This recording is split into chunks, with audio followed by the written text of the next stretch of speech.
上一讲谈到百梁台失火，公孙卿再一次捏造了皇帝的传说，消解了武帝的负面情绪，但还留下了一个问题没有解决，那就是被烧毁的百梁台该怎么处置呢？是放着不管呢，还是原样修复呢？这两种方案都太平常了，不可能对了武帝的胃口。这个时候，一个名叫永之的乐人跳出来了。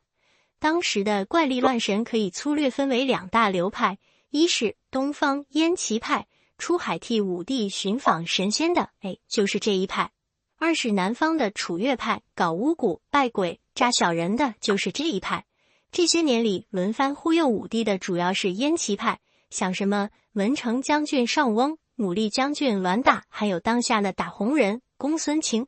但是自从汉帝国吞并南越，南方巫师也开始在朝廷现身了，指点武帝怎么拜鬼，怎么用鸡骨头占卜。那么问题来了，假如这套玩意儿真的管用，那几大越人政权怎么都灭亡了呢？全世界的古代宗教通通面对过这个质疑，答案是高度不约而同的。人的怠慢导致了神的抛弃，永之在武帝面前也是这么讲的，以武帝的风格当然信了。等到百梁台失火，公孙卿开解武帝的心结在前，永之清理战场在后，这两大流派的巫术大师非但没有势同水火，反而配合的相当默契。我们可以对照一下儒家阵营，不管武帝搞什么事，建明堂也好，办封禅大典也好，儒家学者从来都是你有你一套，我有我一套，互相拆台，都觉得自己对，把武帝烦得不亦乐乎。为什么这些儒家学者就不知道求同存异，在同一个阵营里为着同一个大局好好的携手作战呢？最核心的原因应该是他们都是些知行合一的人，对自己掌握的儒家知识抱有宗教般的真诚，哪怕是一丁点的妥协都不至于万箭穿心。再看无数阵营都是知行高度不合一的家伙，也很清楚骗局做久了难免春芒露馅，所以不管天南海北的什么派别，只要一对眼色，就不难知道对方其实也是千年的狐狸，彼此都要围着同一只老虎讨生活，搞清呀，除非有一击必杀的把握，否则呢，就不如你好我好大家好。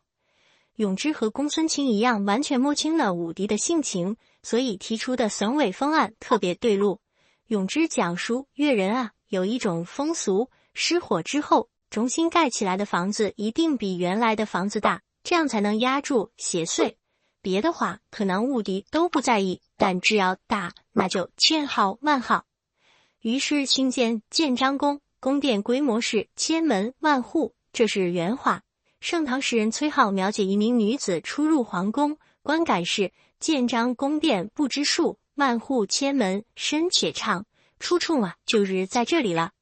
建章宫内宫殿远不是全部，单是虎圈就有几十里的范围，还建有一座大型人工湖，称为太液池，在湖心岛上修了一座高台，称为建台，后来王莽就是死在这座建台上的。建章宫的主体建筑从样式到布局和未央宫基本一致，但多出来一整套太液池的水景，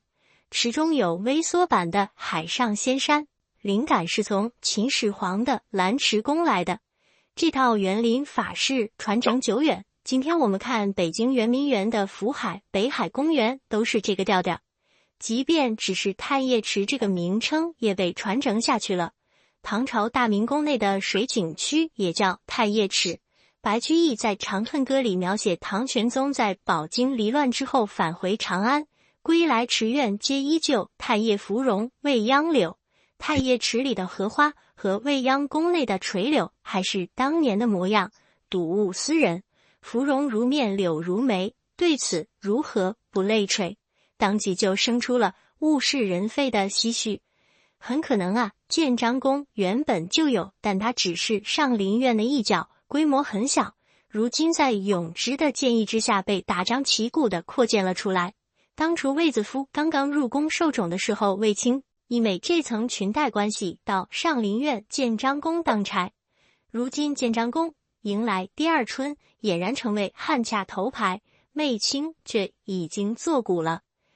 本年度的第2件大事是修订历法，司马迁也是提案人之一。《资治通鉴》的记载相当简略，大家的意见只有8个字：历清坏废，以改征硕。翻译过来就是以前的历法毛病太多了，用不下去了，是时候改征硕了。但我们知道，改征硕其实和历法好不好用关系不大。每年到底是以10月为第1个月，还是以2月、3月为第1个月，并不是很有所谓。今天我们用公历，元旦是在冬天，其实和秦汉2代差不太多，我们还不是正常过日子吗？改征硕的意义全然是政治性的，宣示政权的天命所归。汉帝国开国以来，一直汉承秦制，以水德自居，和秦朝一比，看不出改征硕一服色的大动作来。所以总有人呢蠢蠢欲动，想要扭转这种局面。贾谊努力过了，公孙琛努力过，但各种阴差阳错，到了武帝时代依旧以10月为岁首呢。每一年新年伊始都是冬10月，如今连风扇都办满了，再不去改征硕一服色，似乎就说不过去了。如果只是从日常生活和农业生产的角度来看，对历法的需求并没有那么严苛。我们看看古诗源里边的第1首：日出而作，日入而息，早井而饮，耕田而食，地利与我何有哉？传说这首歌诞生于尧圣人统治的时代，那时候天下太平，百姓无事，有老人随口这样唱，好一个逍遥自在。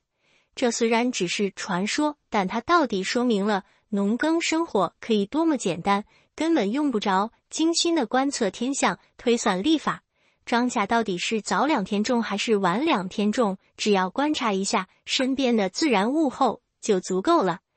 日出日落，这是最直观的日历；月盈月亏，这是最直观的月历。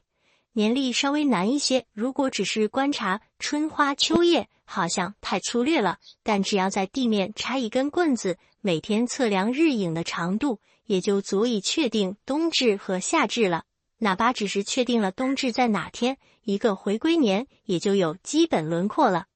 古代历法可以分为3类：阴历、阳历和阴阳历。只用月亮作为时间尺度的叫阴历，阴历以月盈月亏作为一个最基本的时间周期，也就是1个月，在人为规定多少个基本周期构成一个大周期，也就是1年。阴历的优势是观察运象很直观，缺点是和太阳的运行周期合不上派，用着用着就容易和自然季节发生错位。只用太阳作为时间尺度的叫阳历，阳历以太阳运行一个大周期作为1年，约等于365.25天。阳历的好处是和自然季节的吻合度高，缺点是一个周期太长了，次一级的周期很难确定。于是阴阳历应运而生，把阴历和阳历结合起来用，小周期看月亮，大周期呢看太阳。古代中国有文献记载的历法基本都是阴阳历，麻烦就是这么来的。太阳的运行周期和月亮的运行周期并不存在整数的倍数关系，阳历的1年比阴历的12个月多出来 11.25 天。那么办法就是置闰，当误差积累到一定的时间，就人为插入一个闰月。新问题又来了，闰月到底应该怎么插？能不能找出一个数学公式呢？如果能用一个公式得到闰月的设置周期，那就一劳永逸了。闰月的设置周期称为闰周，古人在这个课题上没少花力气，到了唐朝才终于发现这是死路一条。古人追求历法的精确性，所谓敬受人时，事关政治军事，一旦有了误差，那就意味着阴阳不调。而在理论上，搞政治的首要任务就是泄理阴阳，始终在给阴阳关系查漏纠偏。只要阴阳调和了，自然的就会风调雨顺，国泰民安，四夷宾服。汉朝开基立业已经102年了，旧历法也该换换了。于是一部崭新的太初历就这样应运而生。参与者既有司马迁这样的宫廷专家，也有唐都、落下闳这样的民间高手。太初历的推行使汉帝国终于从水德改成了土德，以黄色作为官方标准色。官方印章上的门字统一改成母鸽字，一年的第一个月从10月改成了正月。资治通鉴不曾交代的是，太初历不但是中国历史上第一部有完整记录的历法，而且第一次把24节气写进了历法。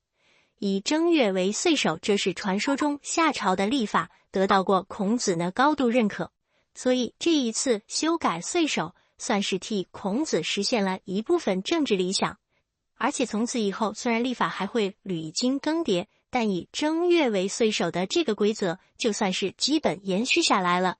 这一场浩浩荡荡的改正朔一服色搞下来，按说应该阴阳和谐、风调雨顺了吧？但并没有，现实马上就来打脸了。我们下一讲再见。